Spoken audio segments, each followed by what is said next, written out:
aprovechar este espacio para comentarles sobre una excitativa que estoy presentando el día de hoy. Es una excitativa al Senado de la República y que tiene que ver con una falta que tenemos como Senado en la obligación de nombrar, bueno, no solamente nombrar, primero que nada de expedir la convocatoria para que se dé el nombramiento del Consejo Consultivo, 12 miembros del Consejo Consultivo del Instituto Nacional de Acceso a la Información y Protección de Datos Personales.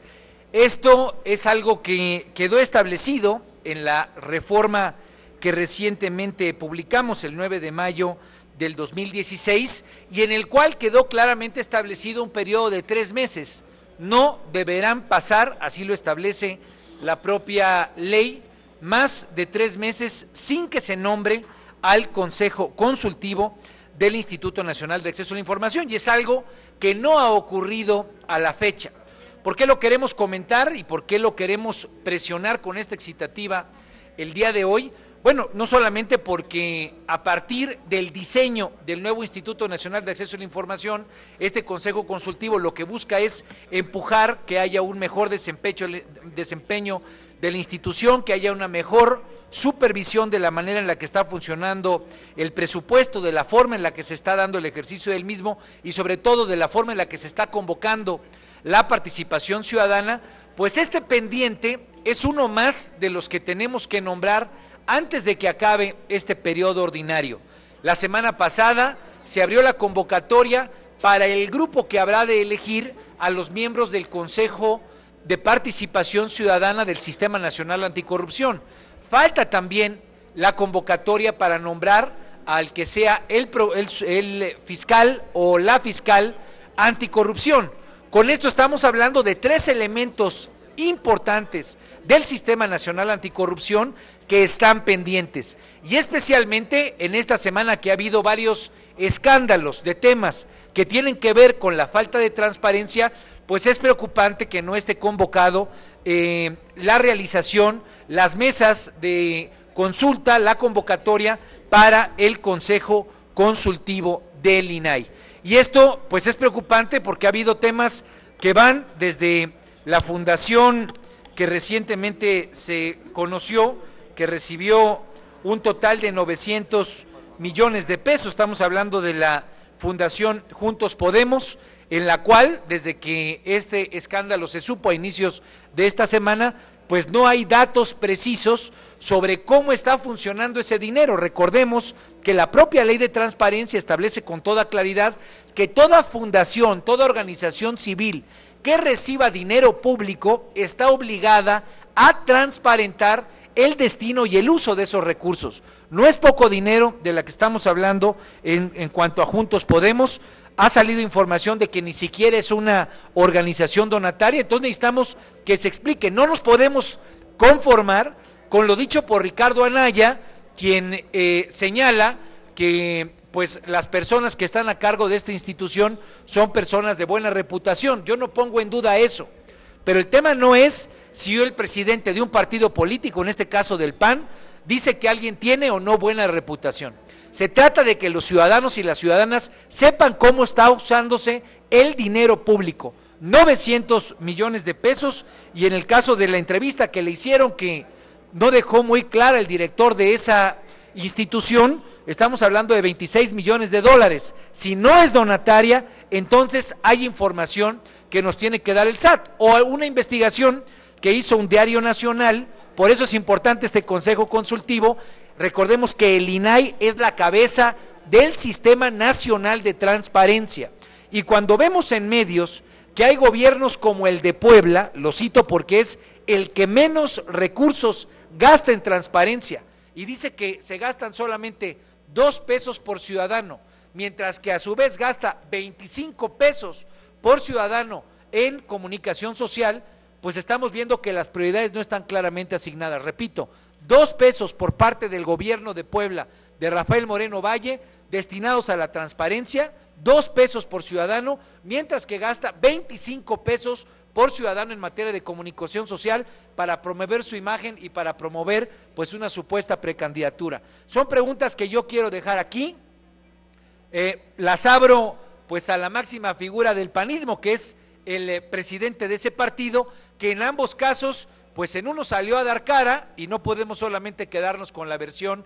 de honestidad que él promueve, y por la otra, pues no ha dicho esta boca es mía. Debería de decirnos por qué uno de sus flamantes gobernadores está gastando tan poco dinero en materia de transparencia. De tal manera que la excitativa tiene que ver con eso, con que tengamos un INAI completo, un consejo consultivo convocado por parte de este Senado, esa es la excitativa, y que tengamos muy clara la visión de que el sistema de transparencia como parte del Sistema Nacional Anticorrupción lo tenemos que tener consolidado a más tardar cuando termine este periodo ordinario de sesiones. Y estoy a sus órdenes por si alguien tiene alguna pregunta. Sí, senador, le pregunta Blanca Becerril de El Financiero Televisión. Buenos días, senador. Yo quisiera preguntarle, hay varias voces que dicen, bueno, que argumentan que este ataque hacia Josefina Vázquez Mota y hacia su fundación Juntos Podemos es un ataque electoral porque ella va a las encuestas, a la cabeza en las encuestas rumbo a la elección del 2017 en el Estado de México. ¿Qué contestar ante esto? Puede ser, yo le tengo aprecio a Josefina Vázquez Mota, fuimos diputados juntos, yo no pretendo con esto poner en duda la honorabilidad de ella, y menos en un contexto en el que hay elecciones, no nos chupamos la boca, y muchas veces este tipo de escándalos solamente aparecen a la luz pública cuando hay procesos electorales, pero el tema de fondo es que hay 900 millones de pesos del erario público que tienen que ser transparentados con toda claridad frente a la gente, de tal manera que lo que nosotros vamos a hacer, y anticipo el punto de acuerdo que vamos a proponer para la próxima semana, tiene dos componentes que tienen la línea que tenemos que seguir conforme al Sistema Nacional Anticorrupción. Primero, que el Servicio de Administración Tributaria nos diga cuántas organizaciones están en esta condición. Hablamos de una que ha salido a la luz pública y que es esta, no es poco dinero, y han señalado que reciben dinero siendo no donatarias. Entonces tenemos que saber si de estos están pagando impuestos. Servicio de Administración Tributaria. Y segundo, que la Auditoría Superior de la Federación instale una supervisión de cuántas son las organizaciones que están en esta condición, no solamente las que reciben dinero por parte de la Secretaría de Relaciones Exteriores, sino por parte de todas las dependencias federales, porque estamos hablando de dinero público. Hoy necesitamos transparencia y me parece que no hay que caer en el debate fácil de que este es un asunto solamente de simple política, aunque lo fuera. La siguiente pregunta, senador, es de Miguel Ángel Cornejo del periódico La República. Senador, muy buenos días. En relación a la semana, que hubo semana en boga de transparencia, la Semana de Transparencia Nacional, ¿qué opina? Ya nos comentó qué es lo que está pasando en Puebla, pero ¿qué opina de los 2 pesos que se están haciendo como gasto contra los 15 que debieran de ser? ¿A dónde se van esos otros 13 pesos? ¿Se va a hacer alguna investigación? Bueno, en el caso específico de la investigación que se publicó, habla de que los estados que menos recursos destinan a transparencia son Puebla, como el peor estado en términos de recursos destinados a la transparencia, con 2.1 pesos por persona en este rubro, pero también están Chiapas, también está Baja California, Guerrero, mi estado, Tamaulipas y Michoacán. Entonces, ¿qué es lo que nosotros, y por eso puse el ejemplo de Puebla, mientras un gobernador gasta 25 pesos, entre 22 y 25 pesos por persona en materia de comunicación social, y por el otro lado en materia de transparencia solamente gasta 2 pesos, primera pregunta o primera revisión muy clara es, ¿está muy claro en dónde están las prioridades de ese gobernador, en este caso de Rafa Moreno Valle, que son en las de promover su imagen personal?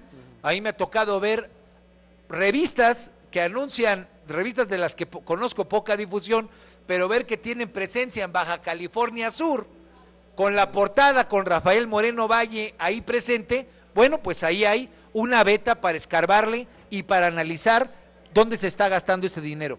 El problema y el corazón de nuestro modelo político es que se permita que se gaste poco en la transparencia, que es el conocimiento que tienen todos los ciudadanos de cómo se usa su dinero, el dinero público, y que por otro lado se priorice la imagen personal de alguien que, como yo he escuchado, aspira a ser presidente o candidato por lo menos de Acción Nacional. Gracias. La siguiente pregunta, senador, es de Félix Muñiz, de Ultra Noticias. ¿Qué tal? ¿Cómo está, senador? Buenos días. Para que me comentes esto que dice el secretario de Hacienda de que México no está ni cerca de la crisis, cuando ayer, por ejemplo, los diputados de Morena dicen que con su presupuesto se van a perder 1.700.000 empleos para el 2017. Esa sería una. La otra, ayer el presidente tuvo que ir a ver a los soldados que los emboscaron en Sinaloa. Eso resuelve parte de la crisis. Y lo otro, René Juárez fue nombrado subsecretario de Gobernación para ver lo del asunto de Guerrero, entre otras cosas.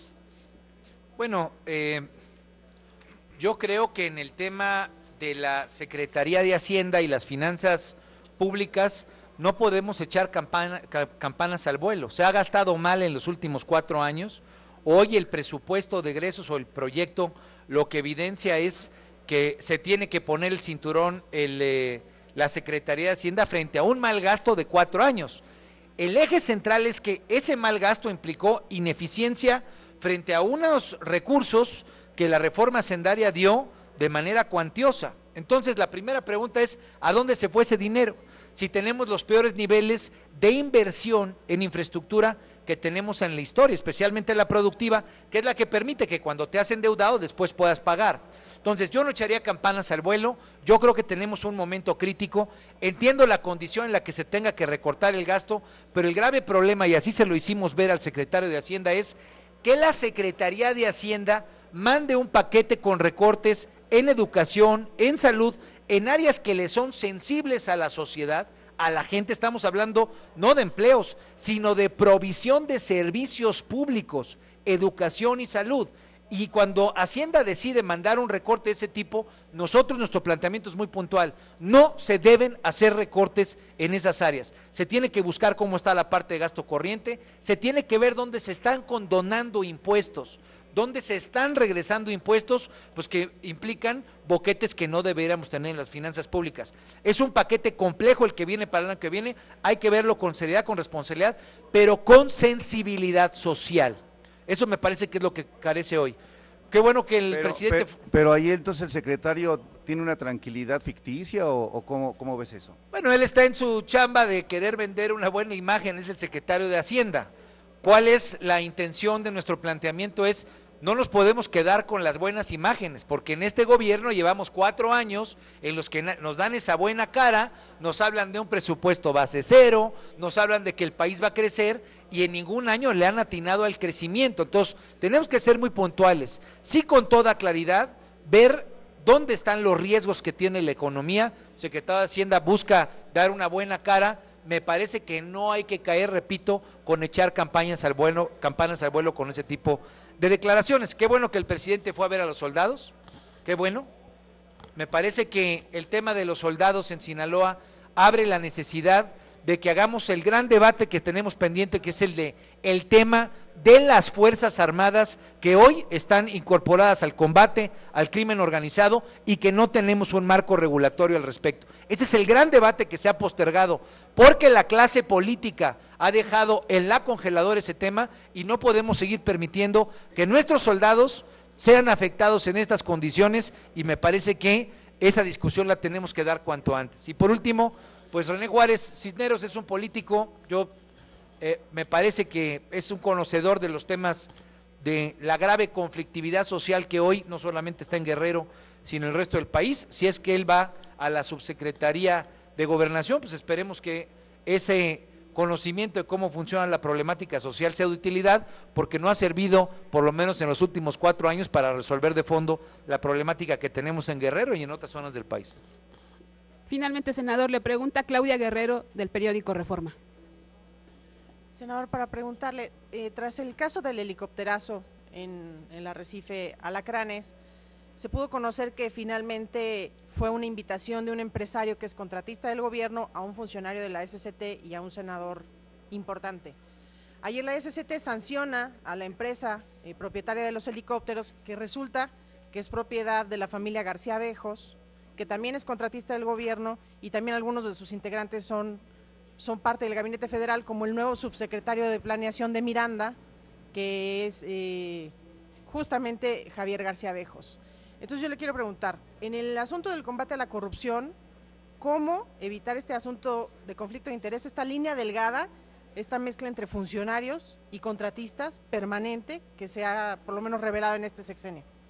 Bueno, los casos de conflicto de interés han sido la nota del día en la administración de Enrique Peña Nieto. Cuando escuchamos o cuando leímos la nota del helicóptero, pues cuando uno ve los actores que estuvieron ahí puede pensar que si huele como pato o camina como pato, etcétera, podría ser pato. No hay un señalamiento específico de un conflicto especial de intereses en este caso, pero el tema huele a lo que ha sido la condición de interacciones entre políticos, entre empresarios, entre contratistas, que ha permeado en la administración de Peña Nieto y que ha permeado en los gobiernos estatales. Ahí hay pues por lo menos una buena veta para que se hagan investigaciones en lo subsecuente. ¿En el caso de contratistas de la SCT o en Pues general? me parece, no tengo clara cuáles son las ligas de cada uno de los actores, pero ahí donde hay políticos con empresarios, ¿no? Y los diálogos que se mantienen entre ellos no son diálogos públicos, pues hay que ver que se empiecen a hacer públicos, ¿no? Nadie está en contra de que haya amistades de distinta naturaleza, el problema es cuando esas amistades terminan en encargos o en definiciones de contratos donde esas relaciones de amistad pudieron ser la base y la fuente para que se generaran. Por el momento no tenemos más preguntas, senador. Muchas gracias, camaradas. Gracias a usted.